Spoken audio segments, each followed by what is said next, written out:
de 92 para cá, a gente vai usar esse sistema. Pedro, deixa eu ver, ó, Pedro, sim, senhor. se você tiver alguma dúvida, aqui eu tenho o Sargento Getúlio aqui em algum lugar, mas aí a gente vai pegar do papel e vai passar para a máquina. Tá. Aqui você tem um projeto, parte de um projeto. Algumas pessoas, quando a gente diz assim, me dê o seu plano de luz. Por que nós dizemos plano de luz? Do mesmo modo que nós dizemos tangão. Alguém sabe o que é um tangão?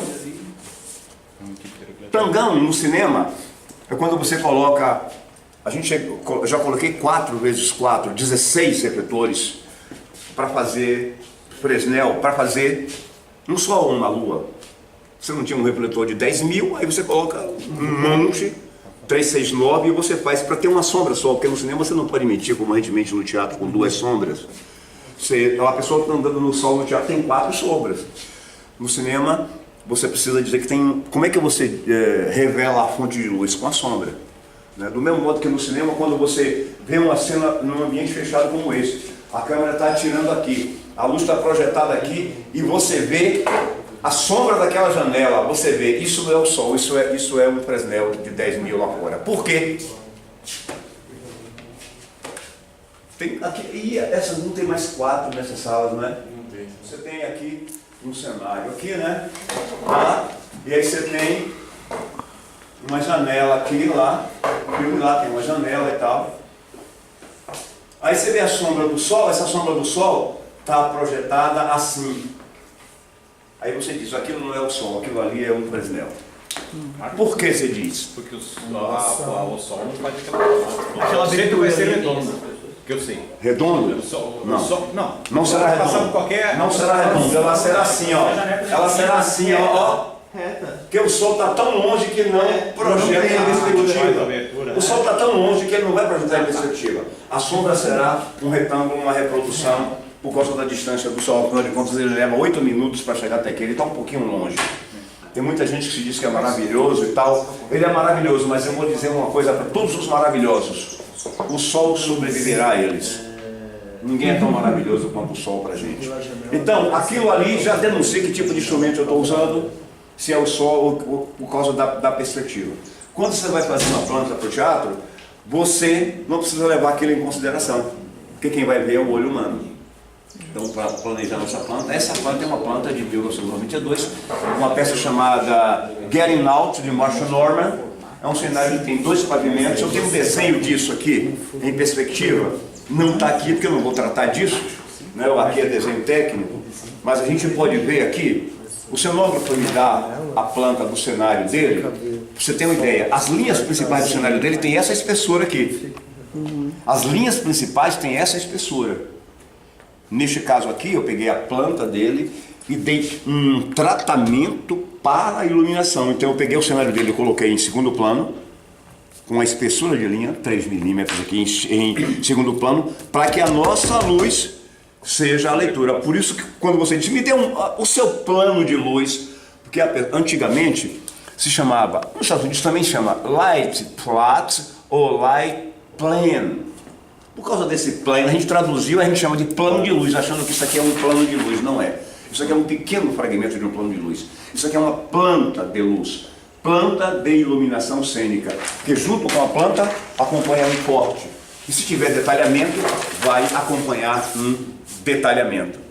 Então, mas junto com isso você tem um memorial, que é uma pasta dessa espessura, onde você vai dizer... Para cada um desses refletores você tem pelo menos 3 planilhas. Você tem uma planilha chamada Instrument Schedule, que é distribuição dos instrumentos. Você tem outra chamada Hookup. Por exemplo, eu posso ter aqui, se eu vou descrever a minha planta, redigindo, eu vou dizer, eu tenho aqui tem o meu inventário de vara. Isso aqui é o meu inventário de vara. Aqui tem minha primeira vara, ela está a menos 27 pés, considerando o que seria o meu ponto zero. Em toda a planta você vai. Isso aqui, ó, tá vendo? Isso aqui é a direção, a distância entre o deck, o piso do palco e onde a vara está. Você vê que todas elas, neste caso, elas estão a 27. Mas você pode encontrar uma planta onde o projeto onde não esteja. Pode ser que você tenha alturas diferentes, dependendo daquilo que você quer. Nesse caso estão todas iguais. Então aqui eu tenho as minhas plantas e eu tenho aqui o meu ponto zero, tá vendo? Então aqui eu tenho 2 pés, 4 pés, 6 pés, com o meu escalímetro. Todo mundo sabe que um pé tem aproximadamente 30 centímetros. Isso aqui está feito na escala imperial britânica. Os malucos dos americanos são meio tirados, né? Os ingleses, a escala imperial britânica, nós trabalhamos com o sistema métrico decimal. É muito simples, nós temos 10 dedos, não é? Temos 10 dedos. Nós pensamos 10, 20, 40, 50 anos, mas no estudo das dimensões no sentido imperial britânico, você pensa primeiro, a medida básica é 1 polegada. 2,52. O múltiplo de 1 polegada é um pé, que tem 16 polegadas. E 1 polegada se divide em 16 avos de polegada. Agora pense, 16 é igual a 1, que é igual a 2,52, que é, entendeu? É uma maneira de pensar a dimensão que é de enlouquecer. Pois não, fique à vontade, por favor. Bom dia. Porque o que ocorre é que quando a gente começou a pensar em mensurar o mundo, o homem tem essa necessidade de mensurar o mundo para dominar, não é? Quando o homem pensou em mensurar o mundo, você vê, por exemplo, o Templo do Rei Salomão. A medida básica de compreensão é um cúbito. O que é um cúbito? O cúbito é a extensão do braço de um faraó. Então, o Templo de Salomão tem 10 cúbitos, 5 metros e 10. Ou seja, então, a gente começou a pensar, então, um pé, 1 polegada, um pé, isso nas primeiras tentativas de mensurar o mundo. Hoje nós trabalhamos com o sistema métrico decimal, que é uma simplificação, 1, 10, 100 mil, não é? É muito simples de pensar, a mesma coisa que alguém tem um violão aí? Mas se você vai tocar um instrumento, um violão, você sabe, né? Você tem uma escala de 7 graus, Dó, Ré, Mi, Fá, Sol, Lá, Si, você chega na oitava em Dó, e a gente pensa que a música é isso. Na verdade, isso é uma compreensão moderna, a partir do Renascimento, de mensuração da música. Na verdade, entre um Dó e um Dó sustenido, você tem muito som ali dentro. Quem é músico aqui? Nenhum músico. Então, para ser iluminador, eu sugiro que estude música, porque, afinal de contas, sem estudar música profundamente, você não vai entender o axé baiano. Muito menos tomar uma boa batida de limão. E o axé baiano é uma coisa, não somente do ponto de vista musical, porque é primeiro, terceiro e quinto grau da escala, o máximo que você consegue. O máximo que você consegue é um tom menor, um tom maior, e uma música com uma grande profundidade. E, a, o, i, o, a, e. Principalmente. Isso aqui é diferente. Aqui é diferente, porque aqui tem uma língua, aqui tem uma língua de relação. Isso aqui é uma planta feita nos Estados Unidos. Como seria uma planta feita na Bahia? Nossa. Uma planta feita na Bahia? Uma planta feita na Bahia. Uma planta feita na Bahia, você tem que aprender a tocar primeiro. Para você aprender a fazer uma planta na Bahia. Isso aqui é uma planta baiana, vou mostrar para vocês. Exemplo de uma planta baiana. Essa foi feita em Nova York e essa foi feita na Bahia. Diferença? A língua usada aqui e o sistema de mensuração. Deixa de ser pés e polegadas e passa a ser o sistema métrico decimal. Mas tem a mesma coisa, ó. Então, tem a mesma coisa. Você identifica o seu desenho, é uma planta de luz ou planta de iluminação, como você quiser, o nome da peça. Esse aqui foi feita na Bahia para um teatro em Porto Alegre. Porque eu fiz esse projeto para Salvador e foi para Porto Alegre. Eu então precisei readaptar por causa das dimensões para definir o... Você tem uma planta já pronta? Uma página pronta, vamos embora baixar ali para a gente já ver. Você quer ver? Baixar isso aí, começar do zero. A gente vai pegar, a gente vai fazer Sargento Getúlio. Entendeu? E aí a gente... Tá aí, mas a gente não vai. Eu queria começar a desenhar. Entendeu? Do zero. Tá certo. Então, professor Pedro Benevides da Universidade de Brasília, tem estudado o programa Vectorworks Vectorworks é um programa que antigamente se chamava Mimicad, quando eu comecei a trabalhar com ele, no momento em que muitos aqui não eram beijinho do papai e da mamãe. Na década de 90, quando eu comecei a trabalhar com o que chamava, o código era MCD, agora é o Vectorworks. Antigamente ele se chamava Mimicad. Quem quiser conhecer o Vectorworks, você pode baixar na internet essa versão aqui que a gente está usando, que é uma versão gratuita, autorizada. Você só não, quando você imprimir, ele não vai estar assim, ele vai ter uma marcona aqui da empresa. Uma marca d'água. Neste caso aqui a gente está usando, eu fiz uma conversão do Vectorworks para o AutoCAD, para que a gente possa se comunicar com as impressoras brasileiras, porque eles não entendem, nas empresas de impressão, eles não entendem o formato do Vectorworks. Então aqui está você pode fazer DWX ou DXF. Se eu disser algum termo que você não sei o que você está falando, levanta a mão e pergunta. Porque eu estou falando aqui com a vivência de quem já faz isso há 6 meses. Vocês estão vendo agora. Então, em 6 meses eu aprendi alguma coisa na vida. Então, já está enfronhado em mim. Então, por favor. Não. É o seu? Não. Tem uma bomba aí. Então, tem alguém querendo parar a produção de acarajé e batida de limão. Pode estar tudo grampeado. Que hoje em dia... Então, esse projeto, inicialmente, no teatro onde ele estava, ele foi definido a 5,2 metros do piso do palco, ou do deck, como nós chamamos. Isso aqui é uma elevação do cenário. Nessa elevação eu fiz um cálculo. Tem aqui as cores, porque tem gente que gosta da coisa bem aviadada assim, e tem a coisa mais dura, tanto faz. Os dois, não importa se é aviadado ou se é duro, o importante é que tenha comunicação e registro. Pode ser o que você quiser. Isso aqui não tem gênero, não tem cor, do ponto de vista de etnia, não tem nada. O importante é que isso aqui esteja comunicado.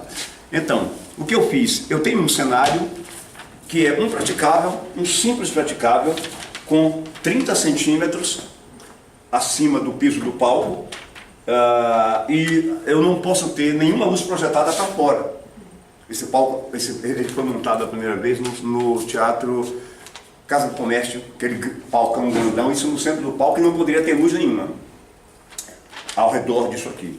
Então eu fiz um cálculo, se eu tenho 5,2, eu preciso iluminar o meu palco de modo que ele não projete para o chão. Então eu usei a elipsoidal naturalmente, aqui eu calculei o ângulo 34,39, 27,75, eu posso dizer que instrumento eu quero aqui. Então, hein? Só para a gente observar aqui enquanto você está mostrando. Claro, então. É melhor ver essa daqui, que essa aqui fica mais clara para vocês. Então aqui, eu defini, já quando eu sei que ângulo eu tenho, eu defini que instrumento eu preciso aqui. Se está definido o ângulo, eu sei que instrumento eu preciso. Nesse caso eu usei o 25,50 e aqui eu usei um 30. Cobre muito bem o que eu preciso. Eu tenho dificuldade, eu não gosto de 25,50, eu não gosto de elipsoidal zoom. Não que o instrumento seja ruim, mas porque alguns técnicos não sabem manusear. Aí você quer... Se você quer 35 graus com precisão, o cara não consegue lidar e fica 10 minutos para afinar um refletor. Para você, uma regra internacional, a partir do ponto de vista norte-americano, para você afinar um refletor, o tempo máximo é 2 minutos. Considere que você tem uma peça como uma que eu fiz chamada Dom Giovanni, que tinha 470 refletores. 2 minutos dá quase 1000 minutos. Quantos dias de trabalho? Então você tem que chegar, já está lá, você chega, o iluminador chega na hora de afinar, ok, bom dia, boa tarde, ok, pega, não é isso aí, você tem sua planta, você tem um memorial que vai lhe dizer o que o instrumento vai fazer. Você, ok, você me diz, eu quero o instrumento número 1 da vara 1. O cara vai lhe dar o instrumento, um operador decente, o que ele faz? Se ele tem uma elipse, 25,50, ele abre para 50, abre todas as facas, se tem gobo, ele já sabe que tem gobo, porque quando você coloca aqui, esse instrumento, por exemplo, ele tem uma íris, tá aqui, já está determinado aqui, esse código aqui, eu vou dizer para vocês aqui que ele tem um acessório ou gobo aqui. Então, nesse caso tem uma íris. Então, você senta e diz, ok, me dá o instrumento número tal, e aí você afina. E aí você, porque o técnico já fez o papel dele, colocou o instrumento no lugar, colocou a gelatina, abriu para 50 graus, abriu todas as facas. É claro, você não vai fazer a sacanagem de colocar só se for par e dizer para o técnico, sobe lá para mudar a gelatina. Sabe aquela história do iluminador que chegou, estava com uma bateria de par só se for 16, fazendo um contraluz, e já tinha, ele colocou, né, no memorial dele, estava lá um âmbar, né, um 20. O sujeito colocou. Aí disse, não gostei desse âmbar, você pode trocar a gelatina? O iluminador disse isso. Para o cara subir num só se for par e trocar a gelatina. Ou seja, ele não conhecia o instrumento com o qual ele estava trabalhando, né? Então, tudo isso você pensou antes. Você não entrou no teatro, você viu o ensaio. Eu costumo assistir um ensaio e gravar o ensaio. Peço para o diretor, passar do início ao fim, bota uma câmera aberta aqui, não é para fazer um filme, para depois ganhar o prêmio do Oscar, não. Bota aqui, abriu, plano geral e grava com áudio. Aí você vai para casa, investe sua madrugada, assiste o filme, faz suas anotações, monta, pá e tal, e marca um dia com o diretor e coloca a sua luz no ensaio dele. O diretor assiste o ensaio dele e não fica no meio. Não, anota a sua porcaria aqui e me diz onde é que está errado e vamos trabalhar. Essa é uma maneira boa de fazer. Agora, para isso você precisa, naturalmente, quando você chega aqui, você tem um conceito para o seu espetáculo, você sabe o que você vai fazer. Isso aqui não é um projeto de luz, isso aqui é um desenho técnico para o lighting designer. Eu não sou lighting designer, ainda que eu tenha um diploma na minha casa lá, dizendo que eu sou lighting designer. Alguém me deu um diploma, assinado pelo prefeito da cidade de Nova York. Diz que eu sou lighting. Ele é maluco, ele diz que eu sou. Acho que ele está enganado, mas eu não assino na Bahia como lighting designer. E por que razão? Porque um lighting designer tem muito trabalho. Se ele for fazer um projeto desses, ele precisa pelo menos de 2 assistentes que sejam lighting designers, porque além de fazer isso, ele tem um catatal assim, uma pasta enorme, porque ele tem pelo menos 2 planilhas referentes a cada instrumento desse. Dá muito trabalho. Você precisa ter um assistente que saiba, não é assistente como uma menina que se interessou por fazer cenografia e disse que queria aprender a fazer maquete, foi para minha casa querer ser minha assistente. E eu estava fazendo uma maquete, ela foi na minha casa, ela e o namorado dela bonito, eu estou tapuado, assim, competente para arrumar namorado, né? Pô, disse ela, se você não tomar cuidado, eu vou tomar seu namorado, que ele é bonitão. E eu estou fazendo a maquete. É isso que a menina me pergunta, onde você compra essa pecinha aqui? Eu disse, no armarinho. Ali na esquina. Ela achou que uma maquete, você chega num lugar, no armarinho. Imagina aqui em Florianópolis, eu fui em 2 livrarias para conseguir um papel A0. Eu queria essa pecinha para essa maquete de um cenário. A pessoa vai dizer, tudo bem, não tem problema, eu vou pegar, já entra lá. Por favor, Samu, tem doido aqui. Então, porque o nosso trabalho não tem nada pronto para você comprar. Nosso trabalho é um trabalho de você meter a mão e fazer as coisas. Então, por que eu não venho? Eu não assino lighting design, eu assino iluminador cênico, mas eu estou dando para vocês uma oficina, uma conversa sobre desenho técnico para o lighting design. Por que razão? Quem me diria? Por que eu não dou um desenho técnico para o iluminador cênico? Como é o seu nome? Clarice. Clarice. Então, Clarice, por que eu não dou, em sua opinião, só sua opinião, assim, qualquer viagem que você quiser fazer, independente de ter consumido qualquer droga, a viagem só da sua cabeça, viagem da nossa cabeça. Se eu digo para você, o nosso trabalho não vai ser desenho técnico para o iluminador, será desenho técnico para o lighting designer. E você vê os meus projetos, você vê que eu não assino com o lighting designer. Que história? Por que essa contradição, em sua opinião? Você faz alguma ideia? Você diga sim ou não? Não. Você não faz ideia. Alguém faz uma ideia? Por que eu não faço? Porque não existe desenho técnico para o iluminador cênico, cada um faz o seu da sua maneira, como você quiser.